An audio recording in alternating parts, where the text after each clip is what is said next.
Prodi PGSD. Pada kesempatan ini saya akan menjelaskan 4 konsep Tuhan dalam iman Kristen. Yang pertama, konsep Tuhan dalam iman Kristen. Yang kedua, konsep manusia. Yang ketiga, konsep dosa dalam iman Kristen. Yang keempat, konsep penebusan Kristus. Konsep Tuhan dalam iman Kristen terbagi menjadi 3 bagian. Yang pertama, pernyataan Tuhan Allah. Yang kedua, Allah Tritunggal. Yang ketiga, hakikat Tuhan Allah. Pernyataan Tuhan Allah pada umumnya, agama mengajarkan bahwa Tuhan memperkenalkan dirinya dan kehendaknya kepada manusia dengan perantaraannya. Tuhan juga memperkenalkan diri dan kehendaknya dalam hati manusia, baik itu berfungsi sebagai imam, pendeta, maupun guru. Dalam perjanjian lama, Allah juga menyatakan dirinya melalui karyanya, baik yang dilakukan dalam penampakannya, baik yang dilakukan dalam perbuatan besar yang menakjubkan, sehingga dalam perjanjian baru Allah juga menyatakan dirinya melalui penebusan. Tujuan akhir dari pernyataan Tuhan Allah bukanlah kebahagiaan manusia, melainkan kemuliaan dan kehormatan Tuhan Allah sendiri. Bagian yang kedua, Allah Tritunggal. Allah Tritunggal adalah Tuhan Allah sebagai sekutu umatnya dalam menyatakan atau memperkenalkan dirinya sebagai Esa. Dengan firman karyanya juga menyatakan dirinya sebagai Bapa, Anak, dan Roh Kudus. Bagian yang ketiga, hakikat Tuhan Allah. Hakikat Tuhan Allah artinya bahwa yang disebut umat ialah kita, sehingga kita berada dalam persekutuan Tuhan Allah. Dalam hakikat Tuhan Allah ada 3 pernyataan. Yang pertama, Tuhan Allah adalah Maha Tinggi. Yang kedua, Tuhan tidak dapat kita lihat. Yang ketiga, Tuhan Allah adalah kudus. Konsep yang kedua yaitu konsep manusia. Konsep manusia terbagi menjadi 4 bagian, yaitu yang pertama, pandangan manusia menurut budaya Toraja. Agama masuk ke wilayah Indonesia pada waktu orang Toraja menganut yang namanya Aluk Todolo, atau dikenal dengan sesuatu kepercayaan masyarakat di Toraja. Proses masuknya agama Kristen di Toraja mempunyai sejarah. Faktor penentuan perkembangan agama Kristen di tanah Toraja: permintaan masyarakat Sending untuk pembukaan sekolah. Yang kedua, pandangan manusia menurut agama Hindu. Dalam agama Hindu, manusia ditakdirkan menurut kasta-kasta tertentu. Yang pertama, Brahma. Yang kedua, Ksatria. Yang ketiga, Waisya. Yang keempat, Sudra.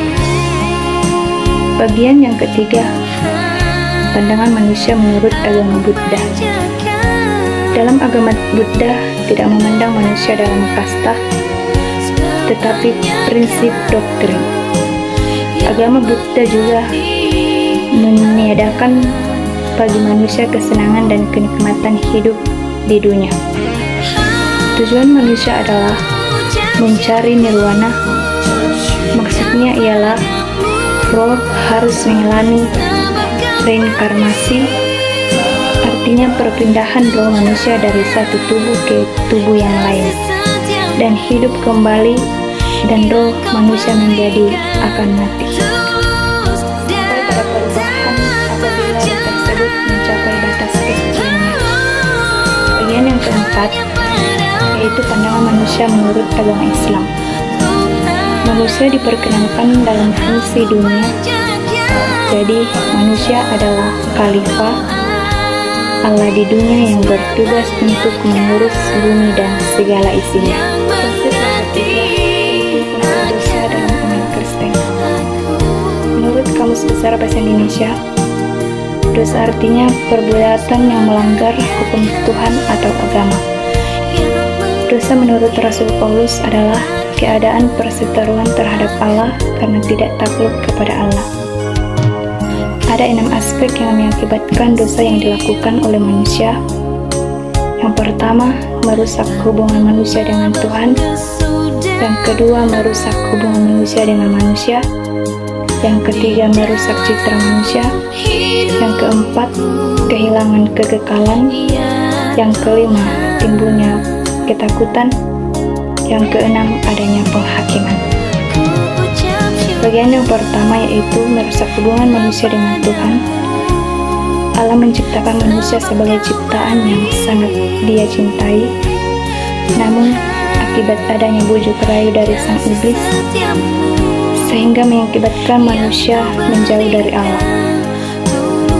Dampak yang paling utama berkaitan dengan dosa yang dilakukan manusia adalah dalam hubungan dengan Allah. Di mata Allah, manusia sudah mati dan akan menuju maut. Bagian yang kedua yaitu merusak hubungan manusia dengan manusia. Terputusnya hubungan manusia dengan manusia langsung memengaruhi manusia dengan sesamanya. Contohnya, iri hati, dendam, dan amarah. Yang ketiga, merusak citra manusia. Dosa telah merusak citra manusia. Diri manusia yang pada mulanya segambar dan serupa dengan Allah. Yang keempat, kehilangan kekekalan. Dosa membuat manusia kehilangan kekekalan.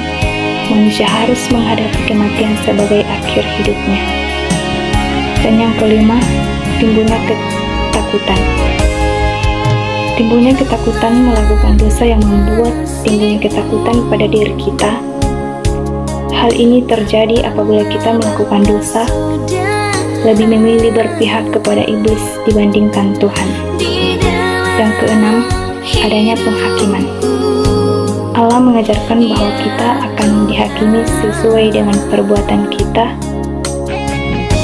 dan Yesus Kristus akan datang kembali ke dunia bukan lagi untuk menyelamatkan manusia berdosa, melainkan untuk menghakimi manusia berdosa.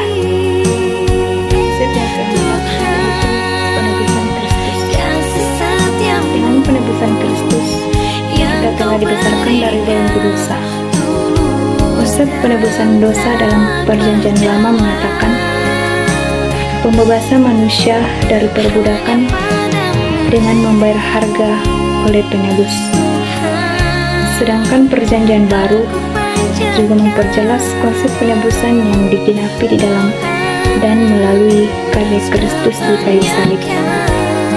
Kematian Kristus sebagai korban penebusan merupakan hanya yang harus dibayar.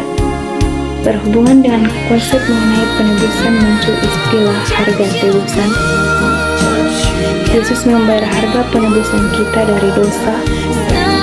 Karya penebusan Kristus dan kematiannya di kayu salib merupakan wujud nyata kasih Allah kepada manusia. Terima kasih.